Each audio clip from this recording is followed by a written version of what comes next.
Well, we're joined now by Barbara Slavin from Washington, D.C., a distinguished fellow at the Stimson Center. Barbara, thank you very much for your time this evening. Now, as we've been hearing over the past 2 years, Israel's been increasingly criticized, increasingly isolated. But has the reluctance of some to call Israel out, namely the US, emboldened Benjamin Netanyahu? Well, I think what we're seeing in the United States is similar to what we're seeing in much of the rest of the world. There is declining support for the war in Gaza. Now, the U.S. has a very strong relationship with Israel that obviously goes back decades. There is also a strong personal relationship between President Trump and Prime Minister Netanyahu. But the fact remains that even Trump, as we see, has lost patience with the continuation of this war and has put pressure on Netanyahu to accept a ceasefire. There was a plan that has been put forward. Now, aspects of it may seem rather unrealistic, but I think the key element, and I wrote about this for Stimson today, is getting the ceasefire, getting the end of the fighting so that hostages return home, so that urgently needed humanitarian aid comes into Gaza and people can walk in the streets without worrying about bombs falling on their heads. I think that has to be the priority. Whatever comes after, frankly, is of less concern, I think, to me, and probably also to many Israelis who are exhausted and traumatized by 2 years of this conflict, even if they're not suffering in the same material way that Palestinians are. And Barbara, on the ceasefire plan, just how hopeful are you of it this time and its viability, given that we've seen so many fail so far? Yeah, I'm a little bit more hopeful, but I've followed this region for a very long time, so I'm not letting my optimism get away with me. You pointed out in your earlier segment that Bibi Netanyahu has a lot of political motivations for what he does, and certainly for keeping the war going. It has kept him in power.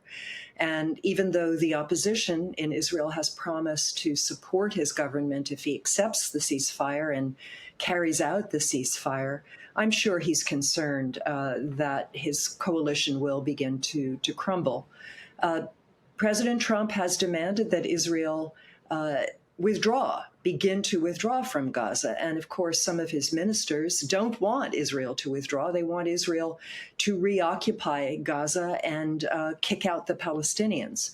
So it's tricky for him. I noticed today on social media there was no mention of him appearing before his people, making any statements. And this is the second anniversary of the worst attack on Israel in its history. And I thought that was striking, that he was somehow reluctant to come out and say anything. It suggests that these ceasefire talks are in a very, very delicate stage.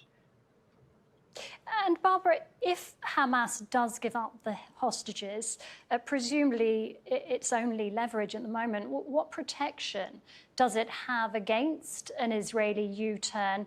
And who's the guarantor here? Is it Donald Trump? I mean, these are excellent questions, and I'm sure it's one of the reasons why Hamas has been taking its time. There are other elements of this 20-point plan that was announced by Trump and Netanyahu that are concerning to Hamas, obviously. There's no promise of a Palestinian state. There's a very vague reference to, at some point in time, after the Palestinian Authority has reformed itself, maybe then some sort of pathway. But Hamas, I think, understands that this will mean the end of its political role in Gaza. And of course, Hamas is supposed to disarm.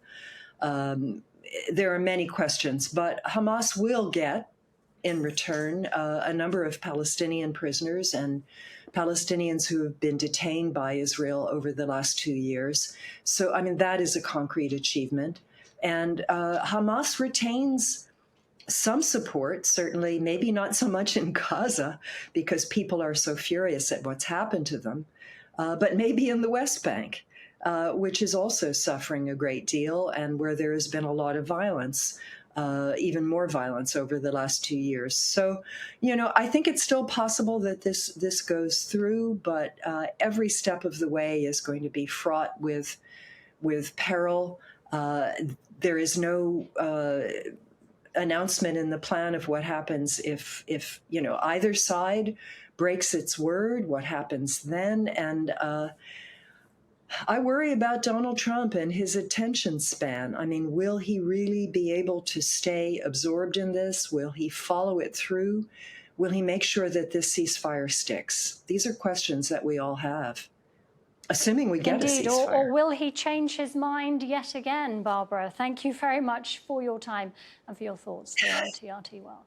You're welcome.